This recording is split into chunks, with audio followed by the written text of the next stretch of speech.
দর্শক, ধানমন্ডিতে আছেন সহকর্মী মেহেদী হাসান। নিরাপত্তা পরিস্থিতির খবর জানবো তার কাছ থেকে। মেহেদী, দিনভর আপনাদের মাধ্যমে আমরা জেনেছি ধানমন্ডিতে আইন শৃঙ্খলা রক্ষাকারী বাহিনীর সাথে ছাত্র জনতার ধাওয়া পাল্টা ধাওয়ার খবর। দিন শেষে এখন ৩২ নম্বরের কি অবস্থা জানাবেন এবং সেখানকার সার্বিক নিরাপত্তা ব্যবস্থা কেমন দেখছেন সেটিও জানতে চাই।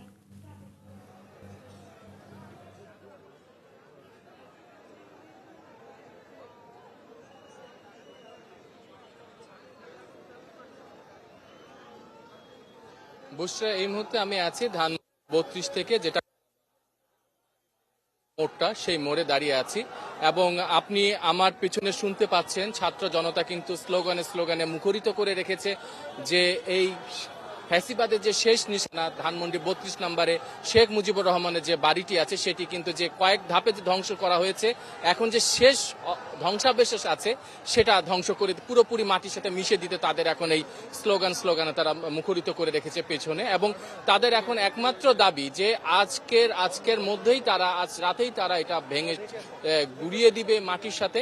এবং আপনাকে যদি আমি একটু দেখাই, এখানে আপনি দেখতে পাচ্ছেন যে সেনাবাহিনী এবং সেনাবাহিনীরা কিন্তু এই যেটা কলাবাগান, নিউ মার্কেট কলাবাগান থেকে ৩২ নম্বরের দিকে, সেখানে কিন্তু সেনাবাহিনীরা কিন্তু এখানে একটা রাস্তা ব্যারিকেড দিয়ে আছে, যেখানে আসলে ওপাশে ছাত্র জনতারা আছে এবং তারা কিন্তু বলছে যে এই তাদের এই যে আজকে আপনি জানেন যে আজকে যে রায়টা ঘোষণা হলো যে পলাতক প্রধানমন্ত্রী শেখ হাসিনা এবং পলাতক স্বরাষ্ট্রমন্ত্রী আসাদুজ্জামান খান কামালের যে মৃত্যুদণ্ড বা ফাঁসির রায়টি ঘোষণা হলো এবং ফাঁসির রায়টি দেওয়ার পরই কিন্তু আসলে এই উত্তপ ছাত্র জনতারা কিন্তু একদম বিক্ষুব্ধ ফেটে পড়ে এবং তারা কিন্তু বলছে যে এই ফ্যাসিবাদের যে শেষ নিশানা যে ৩২ নম্বরের শেখ মুজিবুর রহমানের বাড়ি, সেটি কিন্তু তারা ধ্বংস করে দিতে চাচ্ছে এবং মাটির সাথে একদম গুড়িয়ে দিতে চাচ্ছে, এমনই তারা বলছে।